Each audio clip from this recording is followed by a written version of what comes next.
Bom, pessoal, boa tarde. Obrigado pela oportunidade. Mais uma vez aqui no CLES. Estamos aí, né, desde o começo, lá na Bolsa de Valores, se não me engano, lá no Rio de Janeiro. Foi o primeiro CLES. Aquilo foi em 2014, né, Léo? 2014. Depois tivemos a edição de São Paulo. Aí aqui a edição de Salvador. E vendo realmente, né, a maturidade do evento, a qualidade do evento, né, crescendo em debate, crescendo em tecnologia. E a apresentação que a gente fez aqui, na verdade, para vocês, ela vai falar um pouco sobre, de fato, esse momento que todas as empresas estão passando. Não só a questão, hoje tem se falado muito, né, da questão de manufatura avançada, a questão de indústria 4.0, como um driver, né, um enablement de tecnologia, trazendo aí uma disrupção da forma que as indústrias, elas, de fato, se posicionam e trabalham fazendo com que os processos sejam mais conectados, os processos mais inteligentes, tudo mais automatizado.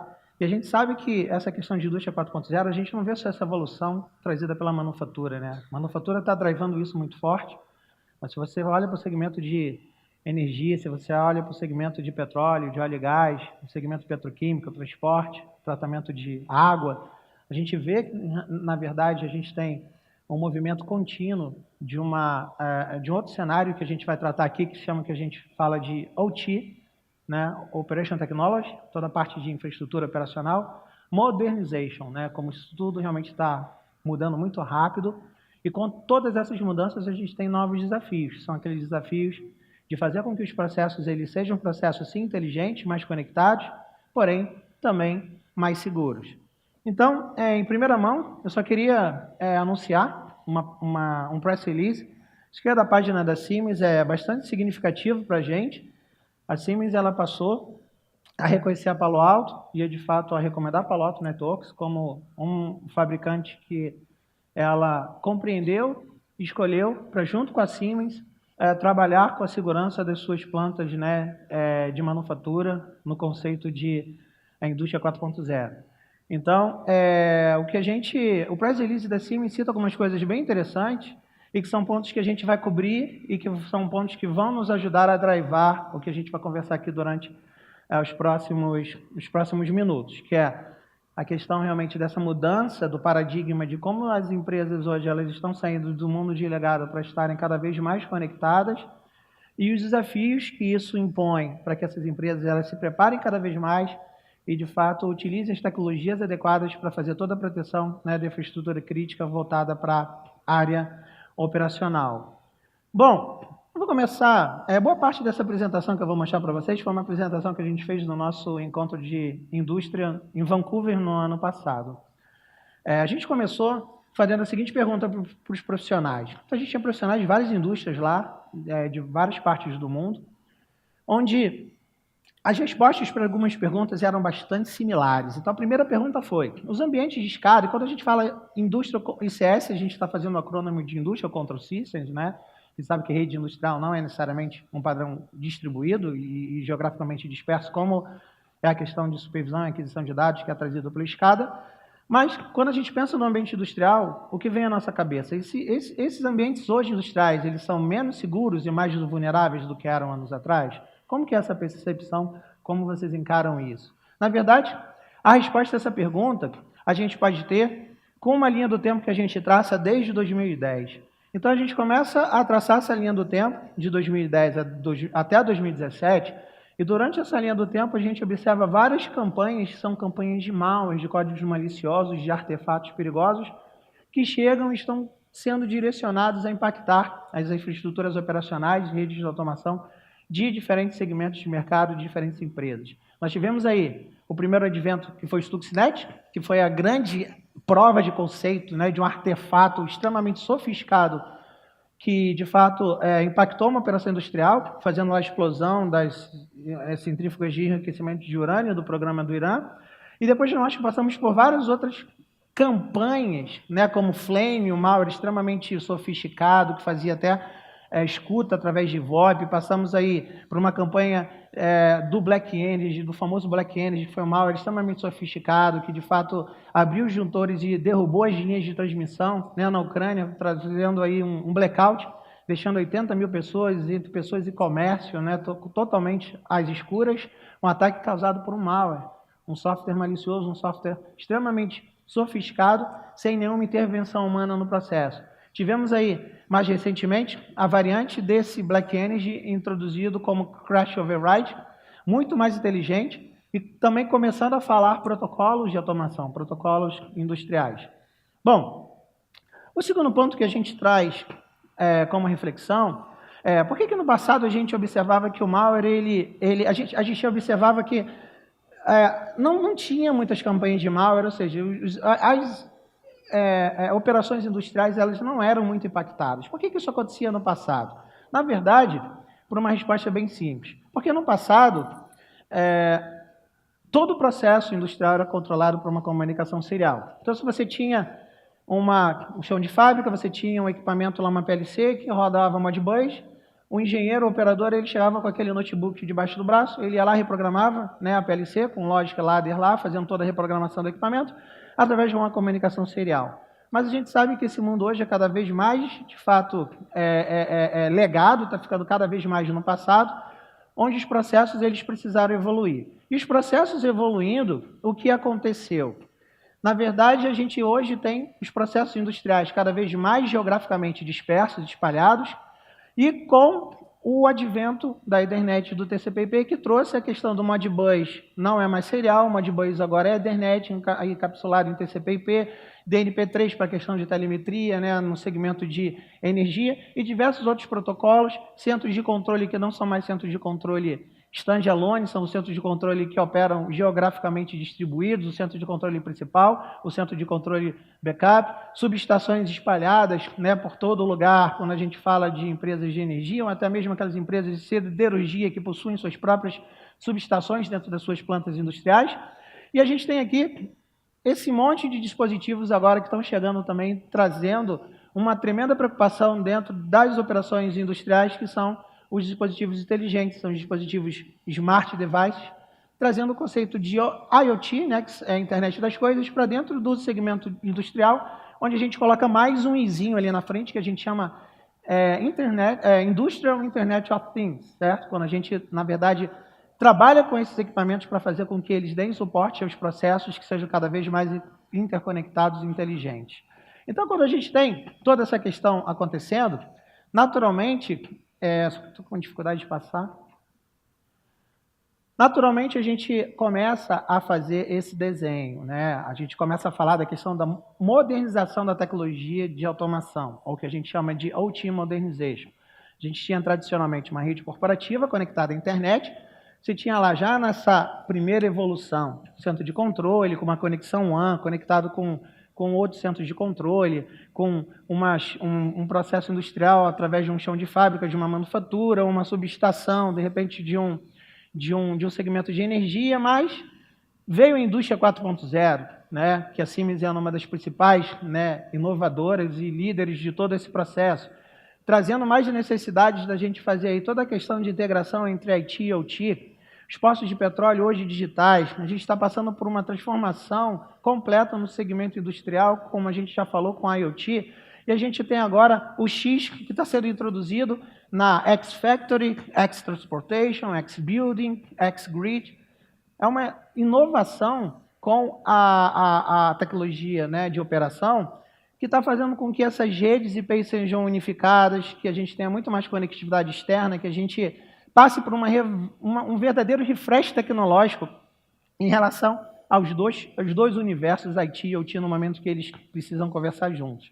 A gente tem todo o advento, né, o Márcio vai falar sobre isso, acho que no último dia, sobre a questão, né, Márcio, da fábrica, do chão de fábrica conectando na nuvem, né, e estando cada vez mais conectado com os processos já sendo controlados, né, em ambientes de nuvem, de cloud. Então, quando você poderia imaginar que você teria processos industriais indo para uma cloud, saindo de um on-premise data center tradicional, quanto mais de um chão de fábrica tradicional?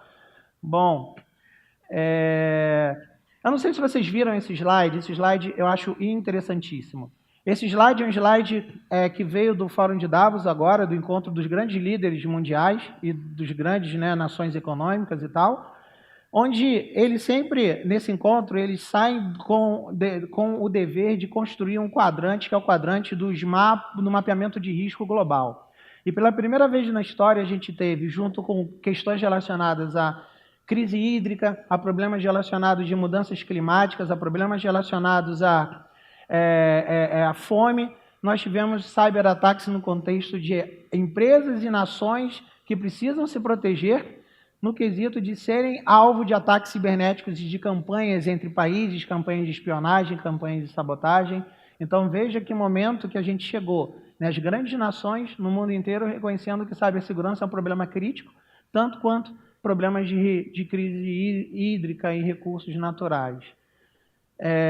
Então, como é que a gente consegue começar a trabalhar para entender esse mundo e fazer, de fato, os níveis de proteção que nós precisamos para tornar esses ambientes mais seguros? Então, a gente fala sempre da Palo Alto Networks, ela é muito conhecida pela questão de Next Generation Firewall, que a gente trouxe o conceito de Next Generation Firewall para o mercado, mas hoje Next Generation Firewall é mais um componente do que a gente chama da nossa plataforma operativa.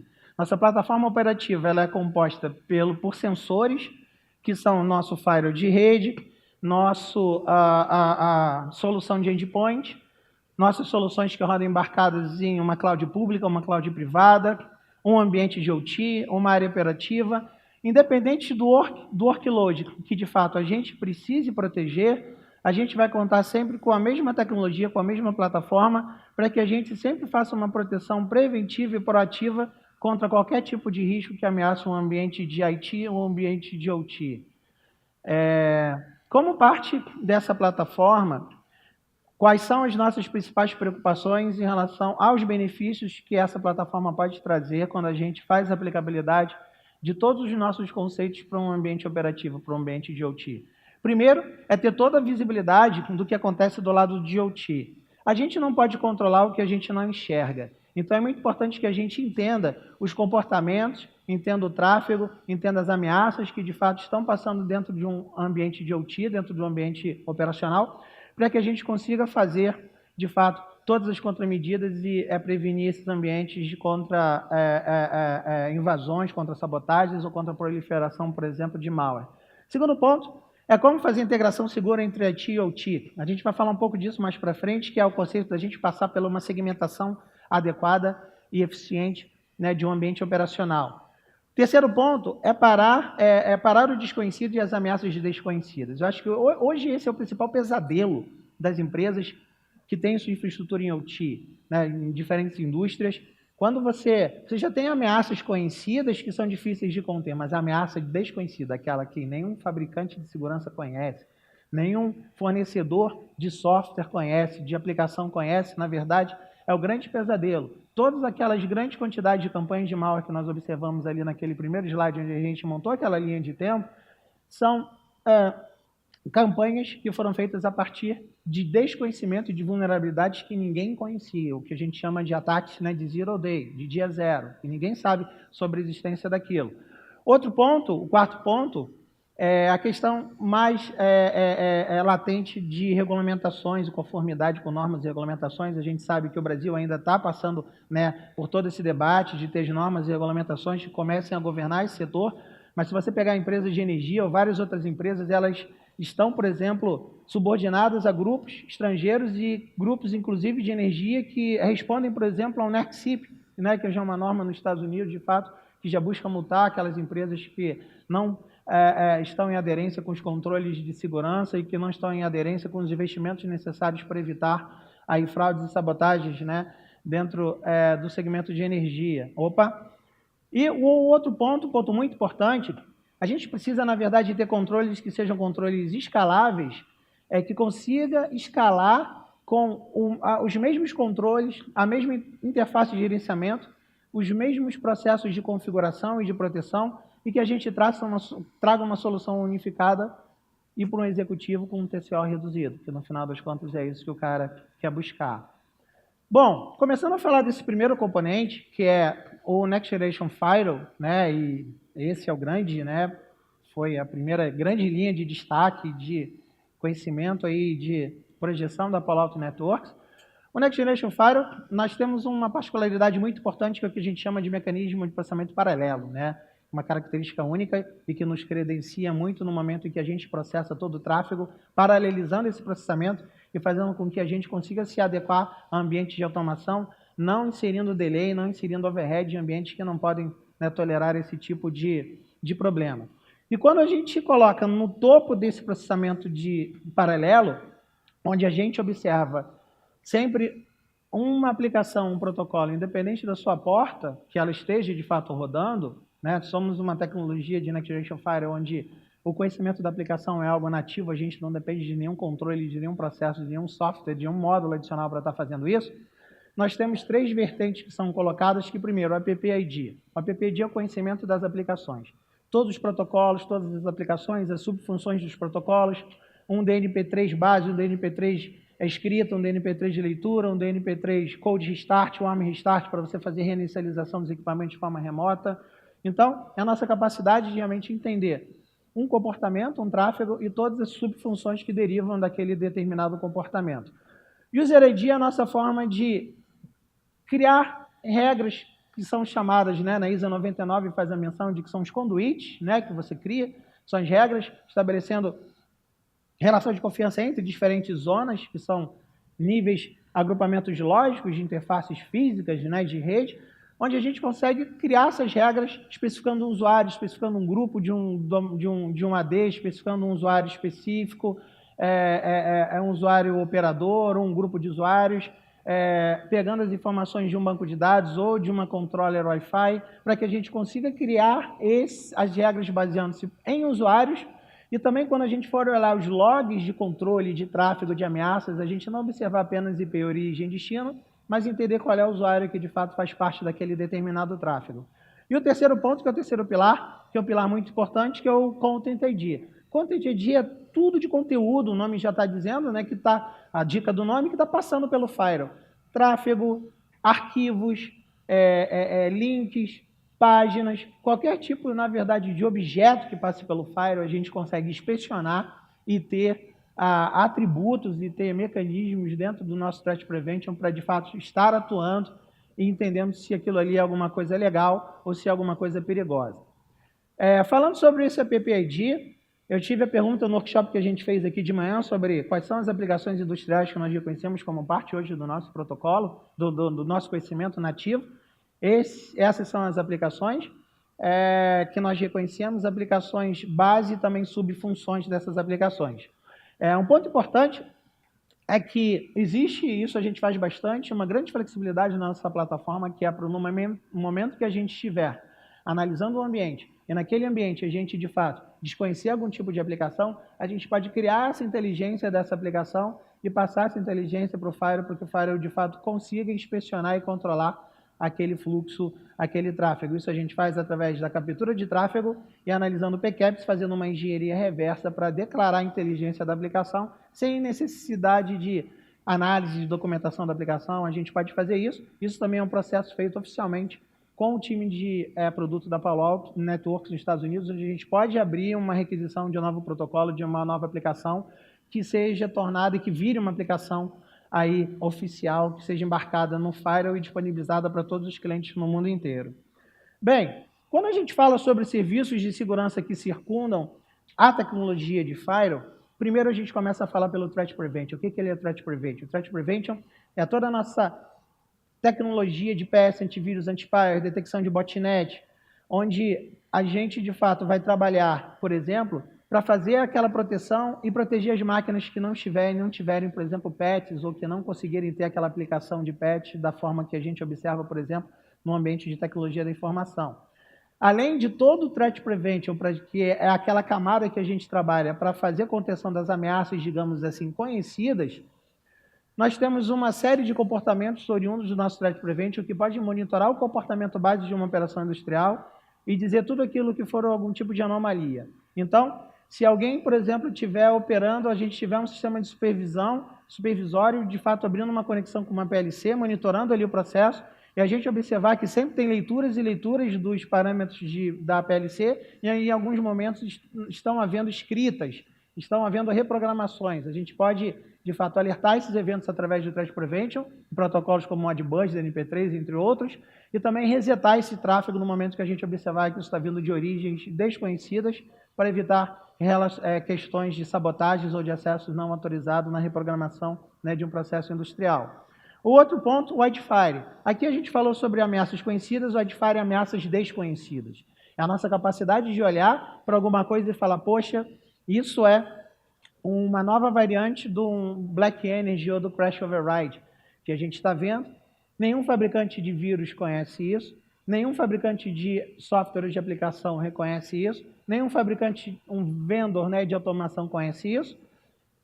Nós fizemos uma análise do desconhecido, onde em 5 minutos, levando essas informações para a nossa nuvem de inteligência, nós processamos todas essas informações, entregamos assinaturas emergenciais para que a base fique protegida contra ataques desconhecidos. Global Protect é um outro componente embarcado, fundamental no momento que a gente tem que fazer toda a parte de segurança da força móvel de trabalho. Na força móvel de trabalho, quando a gente se adapta para o nosso mundo de automação, de terceiros que precisam entrar na nossa planta, de acessos externos com parceiros de negócio, com acessos dos próprios funcionários que precisam entrar na planta para fazer alguma manutenção, os HMIs que já estão migrando para tablet. Então, a gente traz uma camada para fazer toda a proteção de tudo que é de acesso externo e acesso móvel à nossa infraestrutura, nossa base de automação. E, por fim, o URL Filtering, muita gente pode falar, pô, mas o URL Filtering dentro de um ambiente de automação e tal. Na verdade, o URL Filtering para que a gente consiga estabelecer, né, fazer um enforcement de um acesso mais seguro, no momento, por exemplo, que algum engenheiro, for, de fato, fazer o download ou baixar algum firmware de algum fabricante, por exemplo, para atualizar uma PLC, a gente realmente ter o URL Filtering para fazer com que esse URL Filtering certifique que a gente está navegando, por exemplo, num site fidedigno, implementando a visibilidade e controle dessas atividades. Bom, mas, pessoal, não adianta a gente ter o melhor firewall do mundo, não adianta a gente ter os melhores controles, o melhor IPS, o melhor antivírus, o melhor anti-spyware, a melhor tecnologia de APT, que é para combater malware moderno, se a gente não começa pelo básico.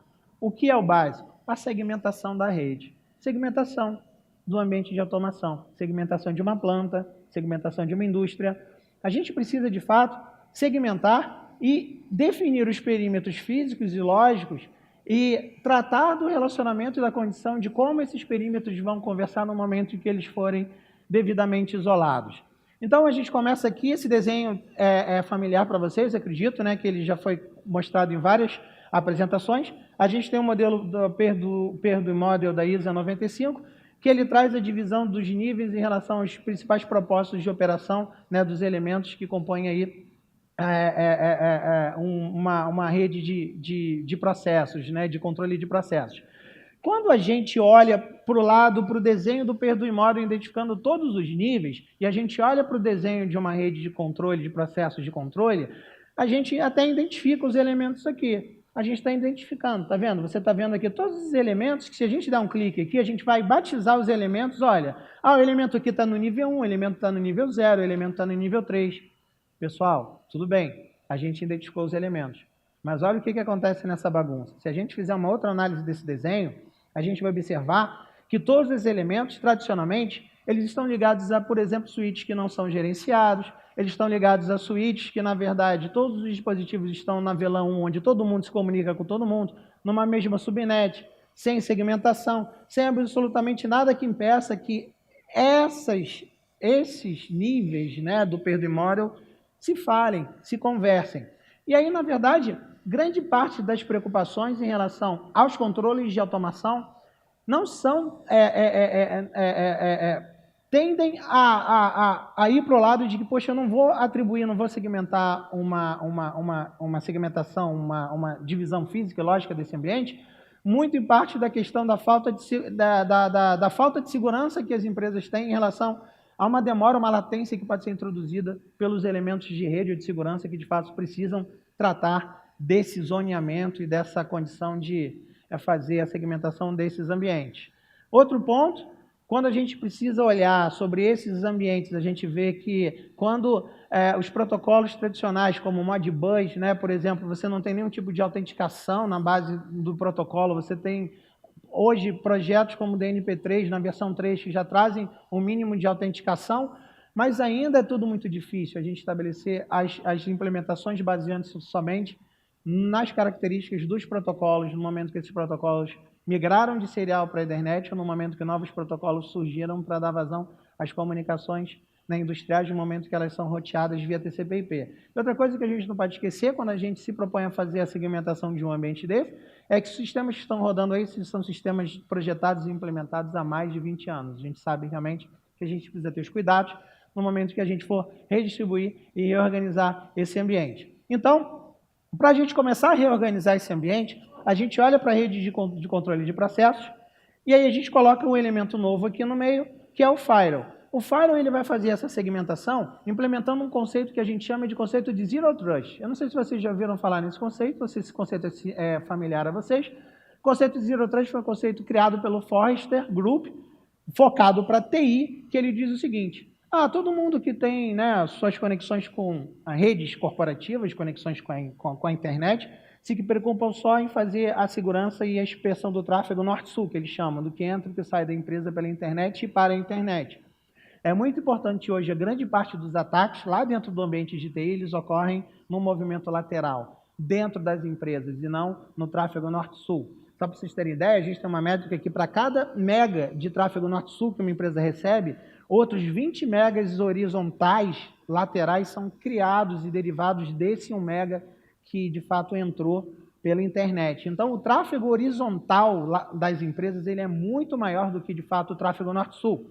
E o Forrester disse o seguinte: pessoal, precisamos também inspecionar os ambientes internos, não o firewall de internet, mas o firewall de core, o firewall de data center. E quando a gente passa a fazer isso, o Forrester diz que a gente precisa inspecionar tudo, que hoje o ambiente interno ele não é mais confiável como era no passado, muito pelas mudanças das formas que as ameaças elas estão incidindo dentro dos ambientes, no momento em que uma ameaça ela compromete uma máquina de dentro da sua rede e ela vai querer se movimentar lateralmente para pular para outros alvos e para amplificar a superfície de ataque dela. Então, o Zero Trust diz, vamos implementar uma arquitetura de segurança onde todos os recursos serão acessados de uma forma segura e independente da sua localização, onde o acesso vai ser permitido a partir de uma base de necessidade de consumir alguma coisa e onde a gente vai, de fato, inspecionar todo o tráfego. Então, esse é um exemplo de uma criação de políticas, observando essa condição de um modelo de Zero Trust, onde a gente tem aí políticas de segurança que são extremamente simplificadas e intuitivas, todas orientadas a zonas lógicas, zona de origem, zona de destino, aplicações, né, no conhecimento da aplicação, e não de uma porta, mas no que está trafegando debaixo daquela porta, já que as tecnologias de porta e protocolo são tecnologias que não funcionam mais, né, para inspecionar de fato a forma com que as aplicações hoje elas estão se comportando e a forma com que os ataques estão incidindo dentro das empresas, passando por portas muitas vezes abertas e que portas que precisam estar abertas, mas sem a capacidade das tecnologias tradicionais de fato olhar para as portas abertas e entender realmente qual é o fluxo que está passando ali, qual é a aplicação independente da porta do protocolo que essas aplicações estejam operando. Então, são componentes, né, aplicativos, usuários e ameaças, a gente consegue vincular todo esse contexto quando a gente cria uma regra permitindo o estabelecimento de comunicação de uma zona para outra, com o objetivo de reduzir de forma significativa a superfície de ataque ao ambiente industrial. Então, para cada uma desses fluxos a gente define e ativa o Threat Prevention. Liga os controles, liga o IPS, liga o antivírus, liga o anti-spyware, liga o mais moderno, e inspecionamos isso tudo a partir de uma camada, de uma arquitetura extremamente performática, como a gente falou lá atrás, que é daquele nosso processamento paralelo. Esse é o modelo, a gente pegou o Perdue Model e a gente adaptou isso e criamos o nosso modelo, que a gente chama de Blueprint da Palo Alto Networks, com um modelo de referência na ISO 95. A gente fez a tradução desse documento. Esse documento hoje ele está traduzido. Depois eu posso passar para vocês esse documento. E ele fala sobre a segmentação, apresentando cada um desses níveis e sugerindo quais são as ligações desses níveis e o que a gente, de fato, precisa implementar de controle em cada um dos níveis do Perdue Model. Bem, falando sobre a adequação desses níveis diferentes, então nós temos tecnologias, né? Hoje nós temos o data center de OT, hoje nós temos uma rede core de controle de processos, hoje nós temos um core de uma rede de automação, o core de uma planta, nós temos os ambientes mais hostis, com subestações, com equipamentos que precisam, né, ser protegidos, que estão mais no chão de fábrica. Então, esses normalmente são os equipamentos que são projetados e posicionados para cada uma desses segmentos, que vai desde o nosso equipamento novo, né, que é o 220R, que está em homologação hoje em diferentes empresas aqui já, né, de energia e de manufatura no Brasil, até o chassi lá, que é o 7000, para operações dentro de data center de infraestrutura de OT. Nós temos também para aqueles projetos, e é interessante até pegando a carona na questão lá da apresentação do Márcio, né, de quinta-feira, os projetos todos e a comunicação com nuvem, a questão do sistema de supervisão já rodando na nuvem. Então, a gente também precisando proteger todas as informações que, de fato, estão saindo de operação, né, de uma fábrica inteligente. Então, a gente pode estender essa proteção com os mesmos níveis de controle, de segurança e de inteligência que nós implementamos dentro dos faros físicos, nós também podemos implementar dentro dos faros virtuais. E o panorama, que é um elemento que vai olhar e vai gerenciar todos esses caras como se fosse da mesma console, fazendo o gerenciamento remoto de todas as soluções para aplicação das políticas, das regras, para ativação dos controles de threat prevention e, sobretudo, para que a gente tenha o mesmo repositório centralizado de eventos e de relatórios e acompanhamento de todos os indicadores de segurança do ambiente, independente de onde a gente esteja protegendo.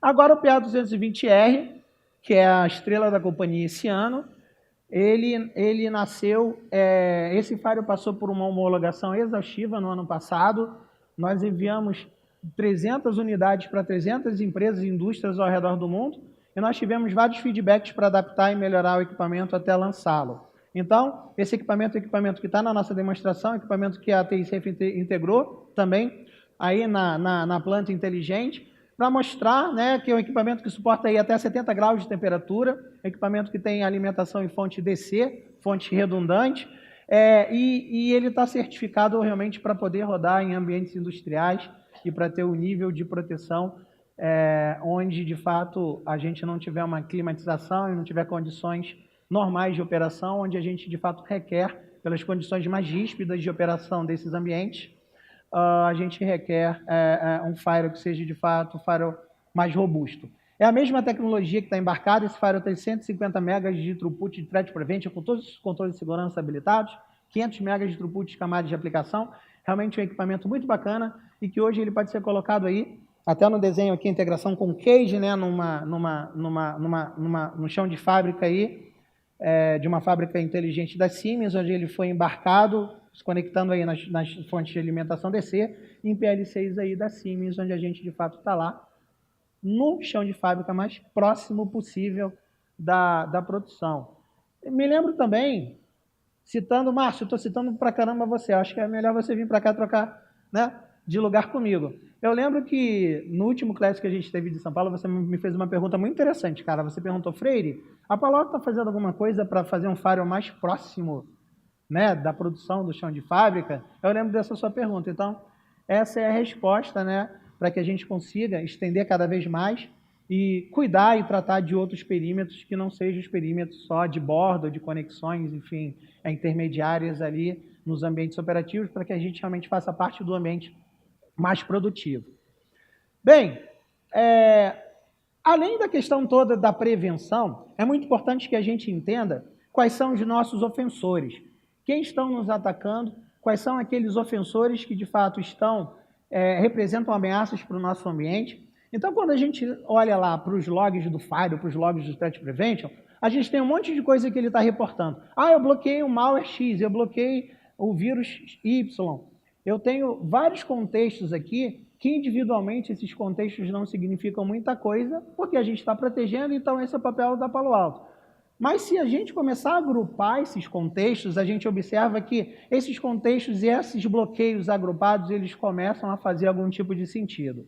Então, é muito importante que quando a gente olhe para tudo que está sendo bloqueado e está sendo identificado pela nossa plataforma, pela nossa tecnologia, a gente compreenda que a gente pode juntar tudo isso e, através de um dashboard, através de um BI, começar realmente a entender quem é que está atacando a nossa empresa, a nossa planta, a nossa estrutura, quais são os ofensores, quais são os ataques que estão em curso. Será que os ataques que nós estamos sofrendo são ataques que são direcionados a partir de uma commodity, qualquer tipo de ataque sendo enviado para qualquer tipo de indústria? Ou será que realmente nós, como uma indústria de energia, estamos recebendo uma campanha nova do Black Energy? Então a gente olhou num determinado momento um acréscimo lá de informações de bloqueio no nosso firewall, indicando que a gente de fato estava recebendo ataques direcionados, ataques oriundos de novas variantes do Black Energy. No momento que a gente pode observar no nosso dashboard de inteligência e monitoramento de ameaças, a gente observa o seu ambiente aqui em relação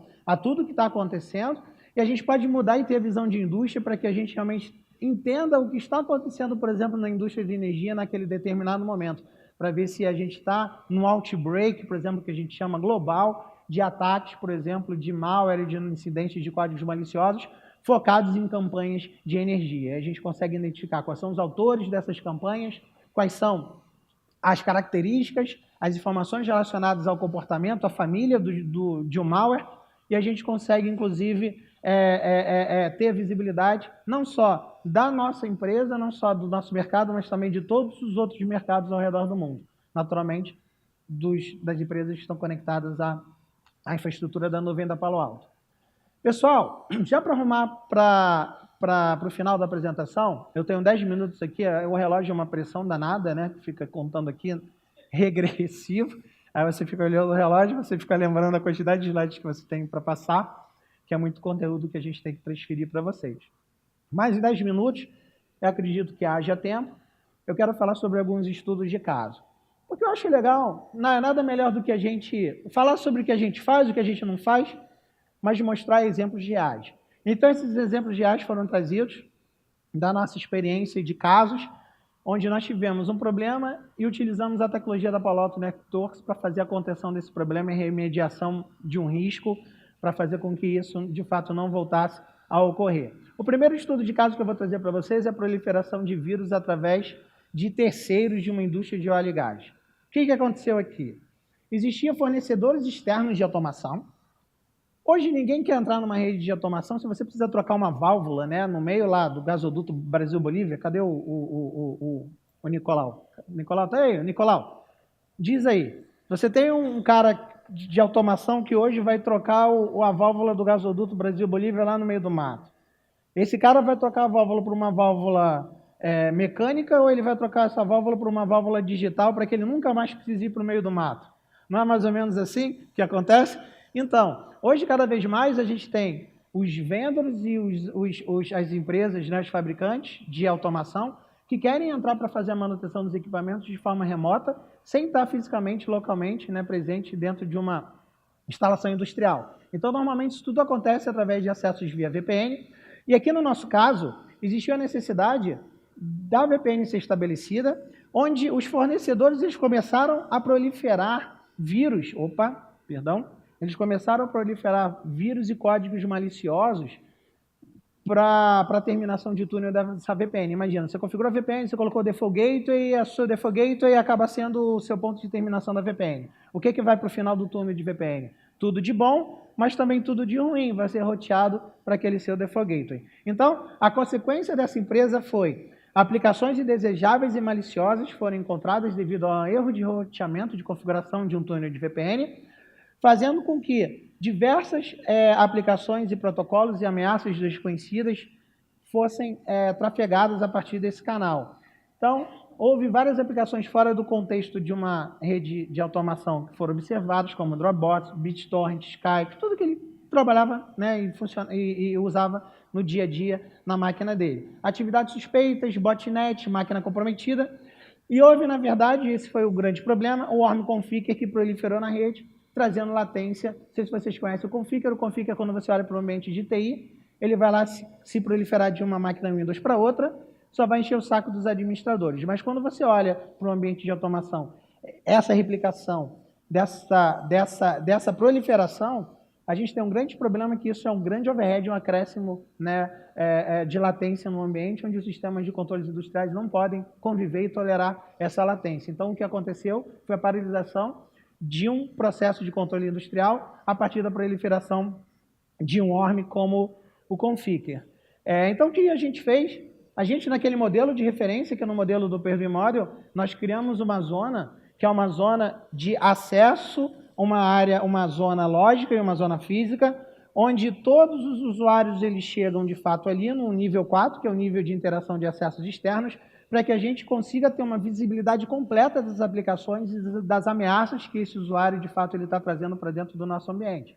E também para analisar em relação a observar se ele possui ameaças conhecidas e, sobretudo, se ele é vetor de proliferação de ataque de alguma ameaça quando essa ameaça é desconhecida. Outro ponto, restringir o acesso baseado em grupos, usuários e aplicações. Lembra que eu falei para vocês sobre aquela capacidade? Vamos criar uma regra colocando usuários ou grupos, realmente entender, autenticar o cara. No momento que a gente tiver um usuário entrando, a gente poder autenticar o usuário a partir de um domain controller, a partir de uma base de diretórios, ou então fazer um challenge dele e autenticá-lo através de multifactor authentication para a gente garantir um não repúdio e uma autenticação de 2 fatores para, de fato, aumentar a segurança de quem está entrando dentro do ambiente.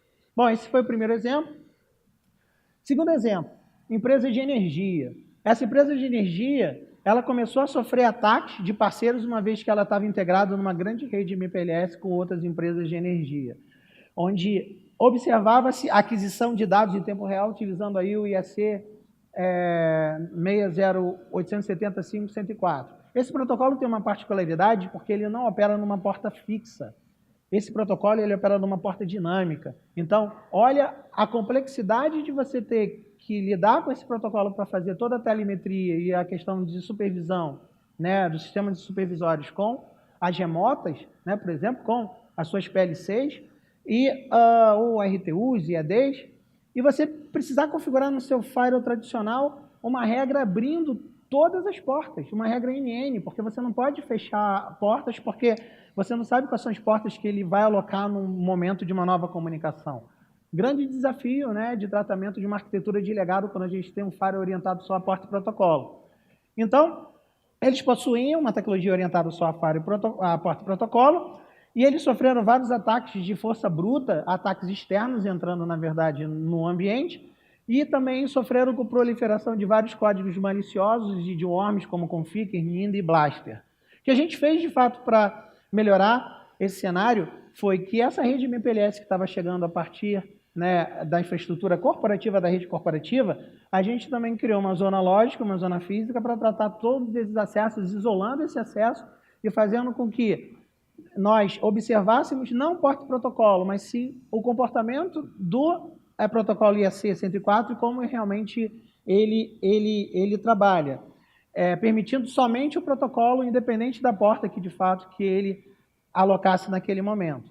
Outro ponto importante, trouxemos a visibilidade. Passamos a controlar algo que antes era difícil de controlar e trouxemos toda a visibilidade em relação à contenção de possíveis ameaças como parte desse tráfego, uma vez que esse tráfego estava passando por equipamentos tradicionais que liberavam todas as portas, né? Uma configuração relacionada de confiança de NN entre 2 sites. Bom, caso 3, reprogramação indevida de PL6. Aí realmente é complicado. Aí é um pesadelo. Reprogramação indevida de PL6 em empresas do setor elétrico. E reprogramação de PL6 e de remotas a partir de origens desconhecidas. Reinicialização de remotas sem explicações. Warm restart, cold restart nos equipamentos voando e ninguém sabe o que de fato estava acontecendo.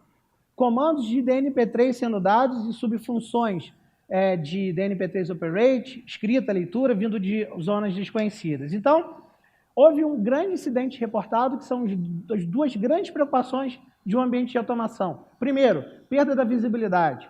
No momento que você perde visibilidade, você também perde o controle. Você perde o controle e você realmente entra no pior cenário possível. Similar a esse comportamento foi o malware Black Energy, que de fato abriu uma comunicação direta com subestações, abrindo os disjuntores e desligando as linhas de transmissão de energia lá no incidente da Ucrânia. O que a gente fez para, de fato, trabalhar, auxiliar essa empresa? De novo, segmentação. Uma zona foi criada para juntar as remotas e seus respectivos, né, as subestações e as PLCs, as remotas, né, dentro da sua infraestrutura dessas subestações, onde a gente criou uma zona chamada PLC. A partir dessa zona PLC, a gente disse que somente poderão reprogramar esses equipamentos acessos oriundos da zona do nível 2, que é a zona de sistemas de controle industriais. Então, a gente fechou, logicamente, fisicamente, permitindo que a administração e todo o processo de supervisão e aquisição de dados fosse realizado a partir das máquinas oriundas do centro de controle e não de outras máquinas que não tivessem autorização. Pessoal, eu tenho o quinto caso, mas eu não vou falar do quinto caso. Vou encerrar aqui como o quarto caso. Tem 1 minuto ainda. 1 minuto vai dar para falar. Vamos lá. O quarto caso que a gente traz para vocês é o primeiro caso que houve. Até o Marcelo Branquinho já fez um estudo sobre isso, já escreveu uma matéria sobre isso. Do primeiro caso de ransomware que foi trazido a partir de uma contaminação de um sistema de supervisão, de um site principal inteiro foi comprometido e a empresa teve que restaurar a operação a partir do seu site secundário, a partir do seu site de backup, que milagrosamente não era conectado com o site principal, e isso salvou a empresa de um outbreak, de uma proliferação, né, de um worm. Para esse cenário, o que a gente tem? A gente nós embarcamos nessas estações de trabalho a nossa solução de inteligência de endpoint, que é o Palo Alto Network Threats.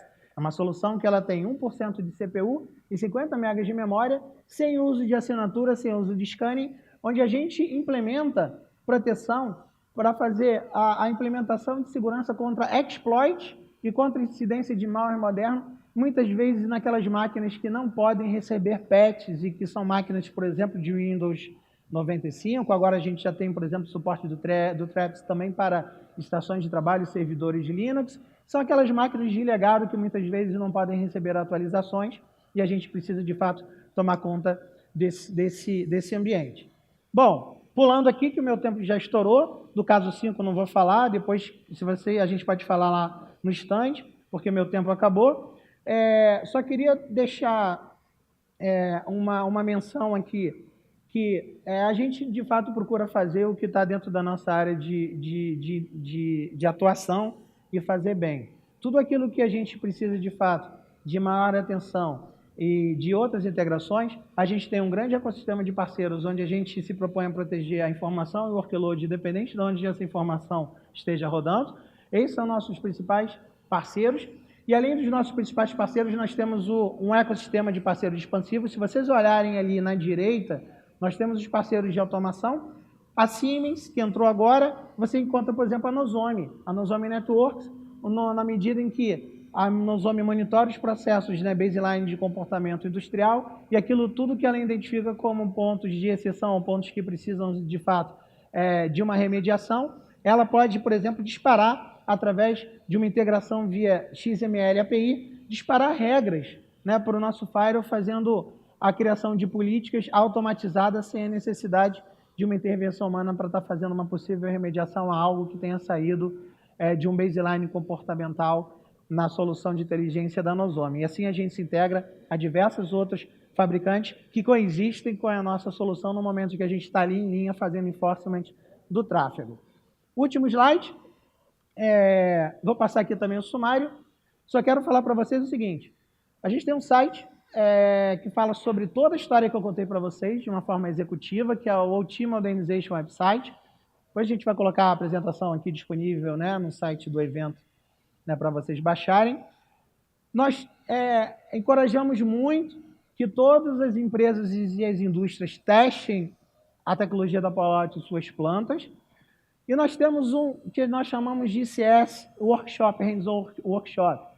Nós criamos esse workshop onde nós virtualizamos toda a infraestrutura de automação através de software CDPD de componentes de hardware. Então, a gente rodou a primeira turma nessa manhã, aqui, da primeira versão desse workshop. Amanhã a gente tem uma outra turma que roda de 10 a meio-dia e quinta-feira também tem a terceira turma que roda de 10 a meio-dia. Esse laboratório foi aplicado lá em Vancouver para vários, né, profissionais de indústria e a gente trabalhou também para, nesse momento, na semana que vem, a gente evoluiu para a versão 2 desse workshop, trazendo além do protocolo Modbus, o DNP3 e também a questão do TRAPS para mostrar como é que a gente faz o enforcement de segurança do endpoint sem depender tanto do firewall. Agradeço a atenção de vocês. Obrigado.